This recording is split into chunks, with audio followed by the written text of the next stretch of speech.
Hello, hello, hello. This is my premiere event that I did on the 12th of January 2013 Standard. I played Mono Red, and I'm just going to look through some replays and figure out where I went wrong. First issue I had, lost a lot of die rolls. Mono Red doesn't like that, but let's see what we get in the first hand. We open with a good hand. Pretty standard stuff. Open up Strom Kirknoble, which is always really good. He was playing, I think, a humans deck, so I mean that's really good.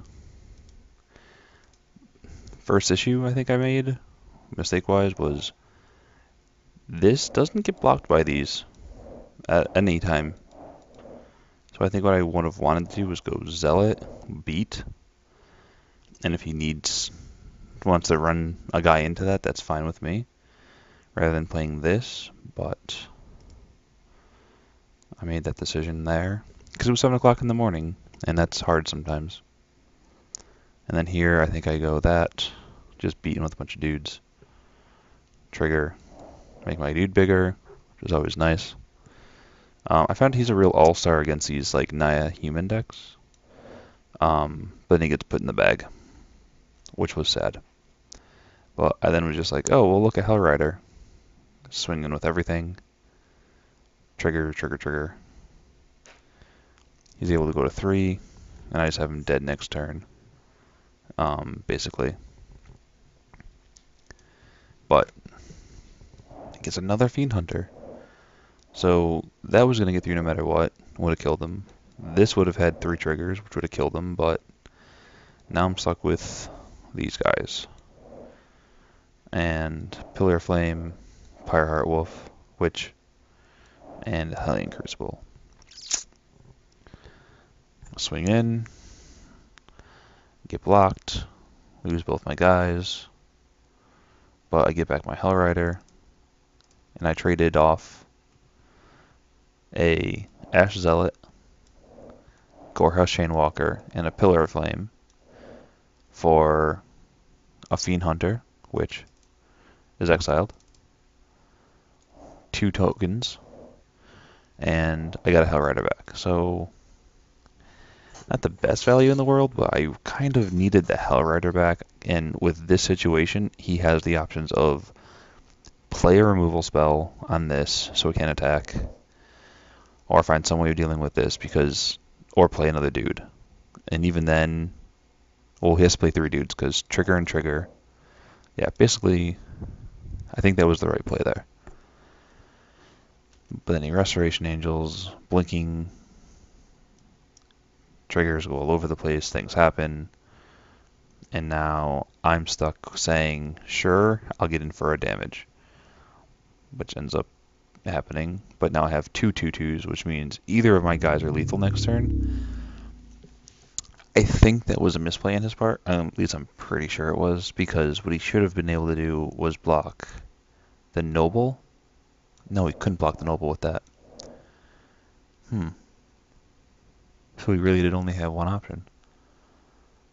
Because he had a human. Oh, so it wasn't a misplay. It was just this guy being nuts against humans, which is something I found pretty consistently as I was playing. It's just a great card against humans decks. But I won that first game. Game 2, as you can cheat, I also won. Going to game 2 here, we have pretty strong hand. I think one of my issues was mulliganing and sideboarding issues. Still learning the deck, so I'm not entirely sure when I should bring in certain cards. This card is something I never really thought about that much, and this card is really good against it. But these cards are just so good. He has like Angels, and betting at this point he brought in some Centaur healers. So those are the only things that I really have to worry about with this.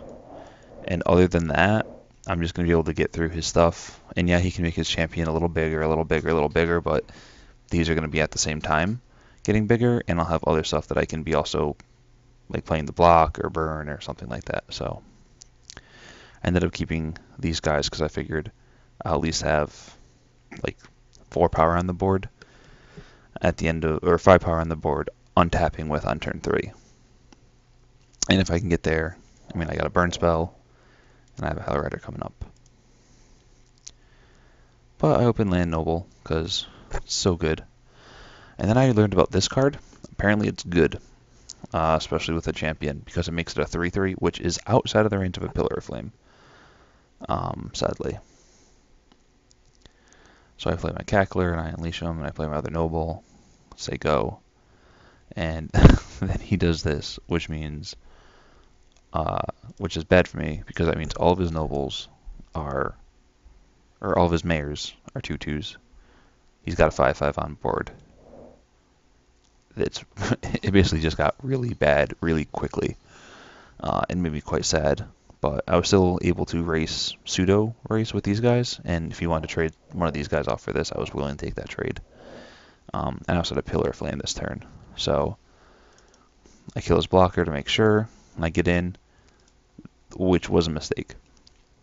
I should have been willing to trade off the Cackler, so I could have went trade the Cackler, which he might have taken, putting this at a 1/1/4/4, and then the Pillar of Flame Mare, and then that makes him down to a 3/3, which is something that I can deal with, even if I have to like next turn drop a Hell Rider and say Hell Rider no swing because he does something, I don't know. But here he just comes in for another 4, gets the flip, which reduces his power, but then I just Hell Ride him to death because that's just a lot of damage. Because yeah, and I even got two things going on here. My issue was if he had anything, literally anything, because I had him Xaxes. So if he had like a Fogulate or something like that he had randomly in the deck, because it does have a decent amount of way of making tokens, or if he, because like this makes a wolf token, he has ways of making human tokens, which when you populate does give value for the champions and other such things. And if you have something like just really any kind of a flash-in spell, like the Savage Surge, which I don't think is seeing play, but still, it's something I had to consider. But I didn't want to sit back and play defensively. I mean, I wanted to take a shower at this point, in all honesty, so I did that. I won the game, and then